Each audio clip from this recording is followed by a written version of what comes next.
최경영의 최강 시사. 정치가 흐르는 음악 다방. 어서 오세요. 네, 한 주의 가장 핫한 정치 이슈에 대해서 이야기 나누고 선곡 대결을 펼치는 고품격 음악 코너, 정치가 흐르는 음악 다방 문 열었습니다. 국내 유일의 시사 음악 평론가, 음악 평론가 맞는지는 모르겠습니다. 김수민 평론가, 김민아 평론가 나와 계십니다. 안녕하세요. 안녕하세요. 반갑습니다. 이준석 신드롬 이번 주 키워드인데, 이게 이번 주 키워드를 잡을 때는 이준석 신드롬이었는데 뭔가 좀 주춤되는 것 같지 않습니까? 예. 지금 또 근데 컷오프 결과 발표된 거 보니까 발표됐어요? 네, 그렇습니다. 그 이야기부터 해주세요. 네. 이준석, 나경원, 주호영, 홍문표, 조경태 이렇게 5명인데 이게 순위는 발표를 공식적으로 안 한다고 했습니다. 하지만 순위는 그렇습니다. 근데 앞에 이준석을 넣네. 그런데 이제 가나다 순으로 발표를 했는데, 가나다 순입니까? 제가 호명한 이 순서는 아닐 수가 있어요. 그래서 그래요? 정확하게는 제가 생각나는 대로 얘기했으니까. 그건 나경원이니까 니음부터 나오는 거 아니에요? 그랬을 것 같아요. 근데 제가 지금 생각나는 대로 이제 얘기를 했으니까 순서는 모르겠는데 하지만 추정컨대 이것은 여론조사 반영 비율이 높았기 때문에 이준석 전 최고가 그래도 고득점을 하지 않았을까 이렇게 추정이 됩니다. 그 언론사마다 발표할 때 이름 순위 달라요. 가나다 순서대로 발표하는 데도 있고 방금 김민아 평론가가 얘기한 그대로 발표한 언론사도 있거든요. 근데 또 순위는 공개를 안 한다 했기 때문에. 그러니까 언론의 관심은 여전히 이준석에 있다. 그럴 수도 있겠고요. 뭐 잘 모르겠습니다. 다른 가능성이 또 있는데. 다른 가능성도 또 있다. 순위가 셌을 수도 있겠죠. 그런 일들이 좀 있거든요. 아무래도 경선 때 개표를 하면. 순위는 알고 있는 거 아니에요? 모르고 있어요 아직? 근데 관계자들이 뭐 들어가서 순위를 본다거나 이럴 수도 있는 거라서 여러 가능성은 있는 것 같은데 확정된 건 아무것도 없다라고 말씀드리겠습니다. 수습입니다. 이 상황이 지금 현재 왜 이렇게 신드롬이 불고 있다고 보세요? 일단은 첫 번째로 이제 인지도고요. 결국 모든 방송에 이렇게 열심히 출연하여서 사람들이 많이 알고 있기 때문에 그동안 정말 뭐라고 해야 되나요? 앵벌이라고 해야 되나요? 아니, 그러지 마세요. 너무 그러지 마시고. 근데 아무튼 이렇게 이 인지도가 높기 때문에 거기서부터 이제 여론조사 순위가 높게 나왔고 여론조사 순위가 높게 나오니까 지금 이제 기존의 국민의힘 이제 이 내부에서 그러지 않아도 기존의 개파 구도가 좀 약화됐고 또 김종인 비대위원장이 떠나면서 빈 공간들이 있지 않습니까? 그렇죠. 그 빈 공간이 있다 보니까 그걸 치고 들어갔다. 이준석 전 최고가 잘 나오니까 한번 시켜봐도 되는 거 아니야? 이런 생각을 하기 시작하면서 이게 일종의 선순환 구조가 만들어진 게 이제 일의 원인이다 이렇게 봐야 되겠죠. 한국 정치의 공백지대가 드러났다고 보거든요. 특히 민주당은 그나마 86세대를 위시해서 리더십이 꽉 안에 들어차 있는 그런 구도라면은 국민의힘은 박근혜 전 대통령 탄핵 이후에 리더십에 계속 공백 상태가 많이 있었고 김종인 전 위원장이 그나마 했지만 지금은 또 밖으로 나가 있는 상황이기 때문에 김종인 전 위원장은 사실은 국민의힘 사람이다 이렇게 보기는 좀 힘들죠. 그렇죠. 뭐 외인 용병 그렇죠. 그런 지도자 히딩크 비슷한 지도자였다면 이제 히딩크가 네덜란드 돌아가고 난 다음에 그때 한국 축구에도 누가 이제 국내파 감독이 되느냐 이런 걸로 이슈가 될 수 있듯이 적확한 비유인 것 같아요. 홍명보냐 이천수냐 이런 건데 갑자기 이천수가 지금 관심을 받는 그런 구도인 거죠. 맞습니다.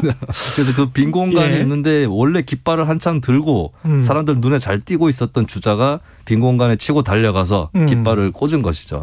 중간에 근데 나경원 전 원내대표로 촉발됐는데 개파 논쟁이 확 시작됐는데 이게 찬물을 끼얹는 그런 효과도 좀 있는 것 같아요. 국민의힘 입장에서 봤을 땐. 여러 가지 삼중 효과가 저는 있을 거라고 보는데 전통적 지지층 사이에서는 더 유념하고 참고할 거리가 될 수 있을 겁니다. 누구는 누구하고 가깝다. 누구는 어디 라인이다. 이런 것들을 참고해서 투표를 하게 될 가능성이 높고. 근데 당 안에서 좀 더 전략적으로 판단하는 층 입장에서는 그런 것보다는 대중성, 경쟁력을 염두에 두고 찍자. 이것으로 갈 공산이 높겠고요. 그리고 대중들, 여론조사에 참여하는 당 밖의 사람들은 그냥 내가 원래 좋아하는 쪽으로 찍자. 이렇게 생각할 겁니다. 당 핵심 지지층들은 아직 유승민 전 의원을 용서하지 못했습니다. 그렇기 때문에 나경원 전 의원이라든가 주호영 의원 쪽에서 이준석 전 최고 뒤에는 유승민 이 대권 주자인 유승민 전 의원이 있다. 이렇게 공세를 취하는 것은 이게 일종의 개파다, 배후다 뭐 이런 얘기이기도 하지만 계산된 거네요. 저는 그렇게 봐요. 그래서 이준석은 당신들이 용인할 수 있을지 모르지만 뒤에 유승민은 용인 못한다. 유승민은 좋아? 이렇게 이제 물어보는 것이고 심지어 이게 대권 대권까지 가는 과정에서 그 뉘앙스구나. 그렇죠. 이제 유승민 전 의원에게 유리한 구도가 조성되면 윤석열, 안철수 이렇게 껴가지고 과연 정권 교체할 수 있겠어? 이제 이렇게 가는 그 논리이기 때문에 사실은 이게 일종의 좀 노림수가 있는 거라고 보고요. 그래서 이준석 전 최고가 이 나경원 전 의원 뒤에는 친박계가 있지 않느냐라고 이제 공세를 펴는 게 그래서이고요. 근데 여기에 대해서 재밌는 거는 어제 인터뷰에서도 이제 말씀하는 거 들으셨지만은 나경원 전 의원이 굳이 이걸 또 부정하진 않아요. 그렇죠. 당을 지킨 사람들이 나를 지지하는 것뿐이다. 맞아요. 이렇게 얘기하는 것이기 때문에 그 구도 자체는 분명히 있는 거고 다만 나경원 전 의원이 하는 말은 그러나 이쪽에는 그렇게 개파의 수장 정도 보스 정도 되는 그런 대권 주자는 없지 않느냐 이 항변을 하는 거거든요. 그러니까 아마 이것은 핵심 지지층의 판단 기준이 될 겁니다. 결국은. 만약에 이준석 전 최고가 대표가 된다면 이거는 더불어민주당한테는 악재입니까 호재입니까? 일단은 악재가 될 수밖에 없을 것 같아요. 악재겠죠? 네, 일단은 왜냐하면 국민의힘은 저렇게 세대 교체가 되고 있는데 그렇죠? 민주당은 어떻느냐? 얼마 전에 또 민주당이 여론조사 기관에 의뢰를 해가지고 민주당의 이미지 이런 것들 분석해가지고 의인화를 시켰는데 40, 50대 남성이고 정의를 추구하기는 하는데 알고 보면은 좀 내로남불도 있고 말만 잘하고 무능하고 뭐 이런 이미지로 나왔거든요. 거기서 좀 고착화되어 있는데 국민의힘도 같이 조사를 했어요. 어떤 이미지인지. 근데 나이 많은 꼰대 이미지였거든요. 근데 그 꼰대에서 급격하게 세대가 교체될 수 있는 당이다. 뭐 하버드 이준석 잃어버리면. 네, 그렇습니다. 그렇기 때문에 당장에는 국민의힘에게는 호재. 그리고 민주당한테 악재가 될 수 있는데 근데 이제 대표가 된다고 했을 때 막상 새로운 내용이 보이지 않는다거나 사람들이 구태라고 생각되는 그런 것들이 연출된다거나 젊은데 구태네. 그렇습니다. 이게 과거에 약간 비슷한 사건이 2000년 총선 때 386 세대가 대거 국회로 진출하기 시작하는 그 흐름이 있었는데 그때 NHK 광주의 그 뭐 가라오케 사건인가 그게 터져가지고 5.18 그렇습니다. 그 직전이었죠. 그래가지고 엄청난 여론의 질타를 받았었거든요. 물론 이제 뭐 그 사건은 이제 그 사건의 성격이 따로 있는 거긴 하겠지만 마찬가지로 뭐 그런 사건 아닐지라도 어떤 정치를 해 나감에 있어서 구태가 연출됐다라고 했을 때 받는 타격이 더 클 수도 있다라고 하는 거죠. 그러니까 이준석 전 최고가 이제 젊다는 거 말고는 기본적인 노선이나 가치의 지향 이런 거는 사실은 보수 그 자체거든요.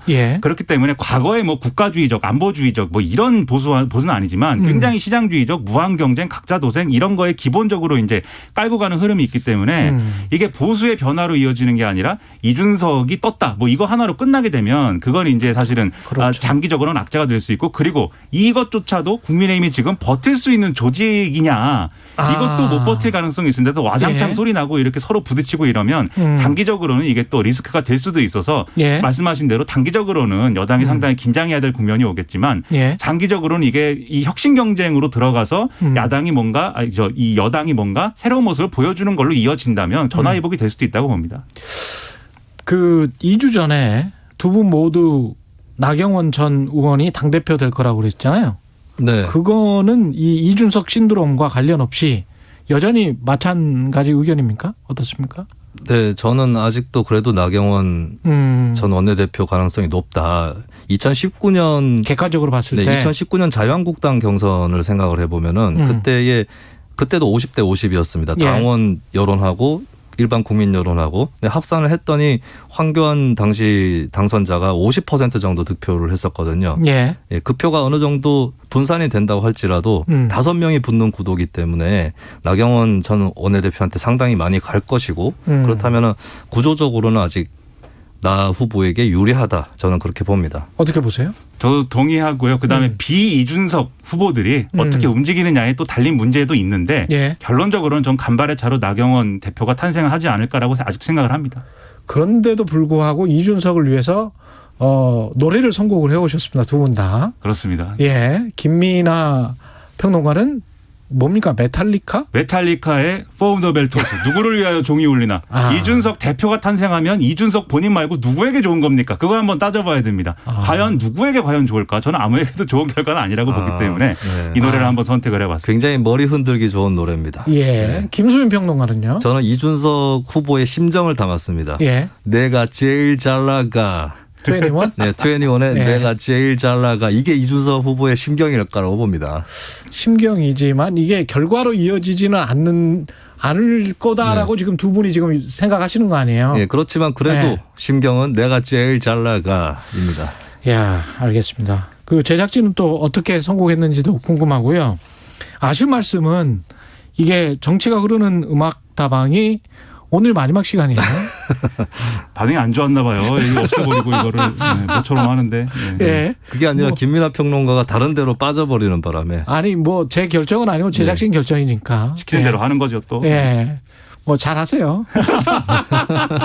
예, 김수민 평론가는 마지막으로 할 말씀, 뭐 김수민의 눈은 또 계속 할 거죠? 그렇습니다. 저는 매주 화요일 김수민의 눈으로 계속 찾아뵙겠습니다. 이게 대결은 대결이고 마지막 시간이지만 오늘의 승자는 어떻게 되나요? 예? 누굽니까? 네. 마지막까지 저의 마지막까지 승리로. 나한테 이럴 수가 있습니까? 역대전적 4대1입니다. 예. 그것도 다 셌어요. 네, 지금까지. 다 셉니다. 저는. 4대1이요? 네네. 4대1이야? 알겠습니다. 예. 21이었습니다. 내가 제일 잘 나가. 오늘 승자는 김수민 평론가였습니다. 네, 여기까지 하고요. 5월 28일 최근의 최강시사 여기서 마칩니다. 감사합니다. 고맙습니다.